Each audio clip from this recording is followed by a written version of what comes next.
முடிவுக்கு வந்த காங்கிரசின் தேர்தல் கூட்டணி அறிவிப்பு. பேரதிர்ச்சியில் திமுக தொண்டர்கள். அவசர ஆலோசனையில் ஸ்டாலின்.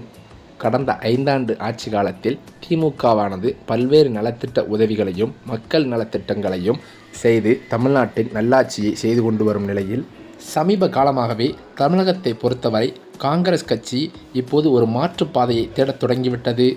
திமுக கூட்டணியில் நீண்ட காலமாக அதிகார பகிர்வு கோரிக்கை நிராகரிக்கப்பட்டு வருவதால் 2026 சட்டமன்ற தேர்தலில் விஜயின் தவேகாவுடன் கைகோர்க்க ராகுல் காந்தி தரப்பு விரும்புவதாக தெரிகிறது. தமிழகத்தில் செல்வாக்கு மிக்க ஒரு புதிய சக்தியுடன் இணைந்து காங்கிரஸை மீண்டும் உயிர்ப்பிக்க ராகுல் திட்டமிட்டிருக்கிறாராம். இது வெறும் தமிழகத்திற்கான திட்டம் மட்டுமல்ல, தென்னிந்திய அளவில் ஒரு பெரிய மாற்றத்திற்கான அஸ்திவாரமாகவே பார்க்கப்படும் என்றும் சொல்லப்படுகிறது.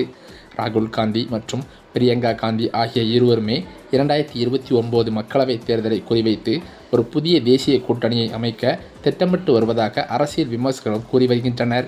அதே சமயம் இந்த தேர்தல் கூட்டணியானது வருகின்ற 2026 சட்டமன்ற தேர்தலுக்கு அது எடுபடுமா என்று இன்னும் அரசியல் கட்சி தலைவர்கள் படும் குழப்பத்தில் இருந்து வருவதாகவும் சொல்லப்படுகிறது.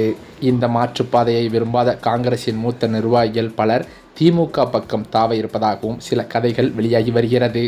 இந்த நிலையிலோ நடிகர் விஜய் தொடங்கியுள்ள தமிழக வெற்றிக் கழகம் புதிய அரசியல் சக்தியாக உருவாகியுள்ளதால் 2026 தேர்தலில் போட்டி கடுமையாக இருக்கும் என்பது தெளிவாகியிருக்கிறது.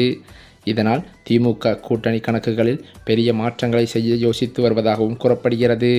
குறிப்பாக காங்கிரஸ் கூட்டணியில் இருந்து வெளியேறினாலும் பிரச்சனை இல்லை, அதற்கு பதிலாக தேமுதிகவை கூட்டணிக்குள் கொண்டு வரலாம் என்ற நிலைப்பாட்டில் சில திமுக தலைவர்கள் இருக்கின்றனர் என பல தகவல்களும் வெளியாகி வருகிறது. தேமுதிக இதற்கு முன்பு ஒருபோதும் திமுகவுடன் கூட்டணி அமைத்ததில்லை. ஆனால் 2026 தேர்தலில் 9 தொகுதிகள் வழங்க திமுக முன்வந்துள்ளதாகவும் கூறப்படுகிறது. அதிலும் பிரேமலதா விஜயகாந்த் மற்றும் விஜய பிரபாகரன் போட்டியிட விரும்பும் சில குறிப்பிட்ட தொகுதிகளையும் ஒதுக்கி கொடுக்கலாம் என்ற முன்மொழிவையும் வந்திருக்கிறதாம். கடந்த முறை அவர்கள் போட்டியிட்ட 25 தொகுதிகள் திமுக கைக்கு திரும்பியிருக்கிறது. அதில் 9 தொகுதிகளை தேமுதிகவிற்கு கொடுத்து மீதமுள்ள தொகுதிகளில் கூட்டணி கட்சிகளுக்கு சிலவற்றை வழங்கலாம் என்ற திட்டமும் பேசப்பட்டு வருகிறது. அதே நேரத்தில் திமுக தன் நேரடி போட்டி தொகுதிகளையும் அதிகரிக்க விரும்புகிறது. மறுபுறம் அதிமுக, பாமக, பாஜக கூட்டணி ஏற்கனவே அதிகாரப்பூர்வமாக அறிவிக்கப்பட்டுள்ளது. ஆனால் அதிமுகவுடன் இருந்த தேமுதிக ராஜ்யசபா சீட் விவகாரத்தால் அதிமுக வாக்குறுதியை காப்பாற்றவில்லை என குற்றம் சாட்டி அந்த கூட்டணியில் இருந்து விலகியிருக்கிறது. ஏற்கனவே அதிமுக தேமுதிக கூட்டணி மீண்டும் உருவாகும் என வாய்ப்பு மங்கலாகவே இருந்து வருவதும் குறிப்பிடத்தக்கது. அதே சமயம் ஏற்கனவே அதிமுக கூட்டணியில் இருந்து அதிருப்தியால் வெளியேறிய தேமுதிக தனது அடுத்த கட்ட முடிவை வரும் 9ஆம் தேதி கடலூரில் நடக்கும் மாநாட்டில் அறிவிக்க உள்ளது. காங்கிரஸ் வெளியேறினால் மிஞ்சும் தொகுதிகளை தேமுதிகவுக்கும் கூடுதல் சீட் கேட்கும் மற்ற கூட்டணி கட்சிகளுக்கும் பிரித்து கொடுத்துவிட்டு அதிக இடங்களில் தாங்களே நேரடியாக போட்டியிட திமுக கணக்கு போடுகிறதாம். நடிகர் விஜயின் தமிழக வெற்றிக் கழகம் ஒருபுறம் சவாலாக இருக்கும் நிலையில் காங்கிரஸ் எடுக்கும் முடிவுகளை தங்களுக்கு சாதகமாக மாற்றிக்கொள்ள திமுக தீவிரமாக செயல்பட்டு வருகிறது. அதே சமயம் என்னதான் தனது கூட்டணியை பலமாக வைத்திருந்தாலும் மாற்றுக் கட்சியினரை தங்கள் கட்சியில் இணைக்கும் முயற்சியில் ஸ்டாலின் தீவிரம் காட்டி வருகின்றார்.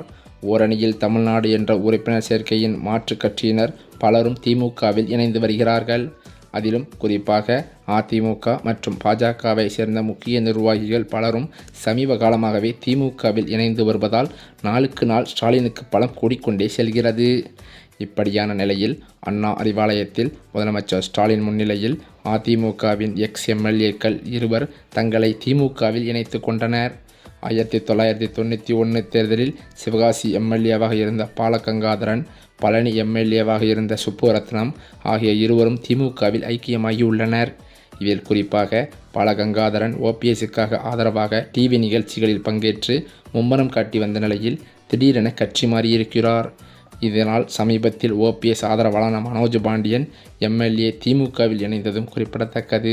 மேலும் அது மட்டுமில்லாமல் தமிழக காங்கிரஸ் கமிட்டியின் தலைவராக இருந்து வரும் செல்வ பெருந்தகை தற்போது மாற்றப்பட வாய்ப்புள்ளதாக டெல்லி அரசியல் வட்டாரங்களில் பரவும் செய்தி திமுக கூட்டணியில் அதிர்ச்சியை ஏற்படுத்தியிருக்கிறது.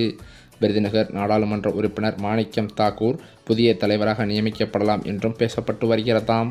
சமீப காலமாகவே மாணிக்கம் தாக்கூர் ஆட்சியில் பங்கு என்ற முழக்கத்தை தீவிரமாக முன்வைத்து வருவது திமுக தலைமைக்கு சங்கடத்தை ஏற்படுத்தியிருந்தது. இப்படியான நிலையில் ராகுல் காந்திக்கு நெருக்கமானவராக இருக்கும் மாணிக்கம் தாக்கூர் தலைவரானால் திமுக மற்றும் காங்கிரஸ் உறவில் புதிய மாற்றங்கள் ஏற்படும். 2026 சட்டமன்ற தேர்தலை முன்னிட்டு கூட்டணி கணக்குகளை சரி செய்வதற்காக மேலிடம் இந்த மாற்றத்தை திட்டமிடுவதாகவும் தெரிகிறது.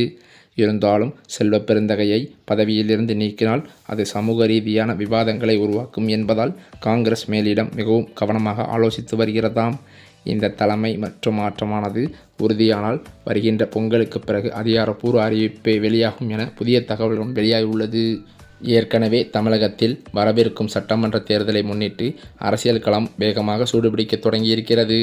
மேலும் கூட்டணியில் உள்ள காங்கிரஸ் கட்சி இந்த முறை ஆட்சியில் பங்கு வேண்டும் என்று பிடிவாதம் பிடித்து வருகிறதாம்.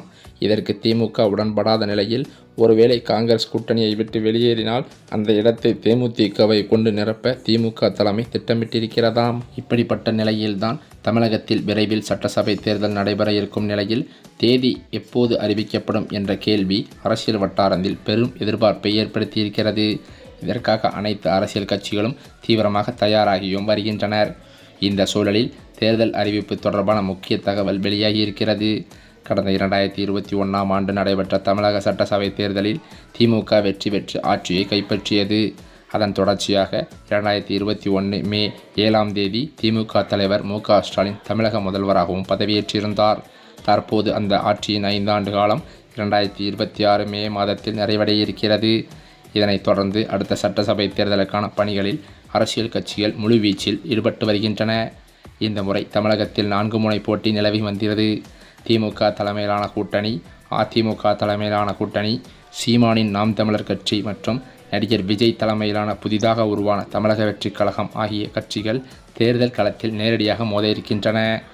மேலும் திமுக தனது தற்போதைய கூட்டணி கட்சிகளை தக்க வைக்க முயற்சி செய்து வரும் நிலையில் அதிமுக தரப்பில் எதிர்க்கட்சி தலைவர் எடப்பாடி பழனிசாமி மற்றும் பாஜக தலைவர்கள் கூட்டணியை பலப்படுத்தும் பணிகளில் ஈடுபட்டு வருகின்றனர்.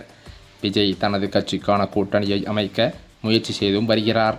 அதே நேரத்தில் நாம் தமிழர் கட்சி தனித்து போட்டியிடும் என சீமான் ஏற்கனவே அறிவித்ததும் குறிப்பிடத்தக்கது. இந்த நிலையில்தான் தமிழக சட்டசபை தேர்தல் தேதி எப்போது அறிவிக்கப்படும் என்பது குறித்து முக்கிய தகவலானது வெளியாகியிருக்கிறது. அந்த தகவலின்படி பிப்ரவரி மாத தொடக்கத்தில் இந்திய தேர்தல் ஆணையத்தின் தலைமை தேர்தல் ஆணையர் ஜானேஷ்குமார், தேர்தல் ஆணையர்கள் சுக்பீர் சிங் மற்றும் விவேக் ஜோஷி ஆகியோர் தமிழகம் வருகை தர உள்ளதாக சொல்லப்படுகிறது.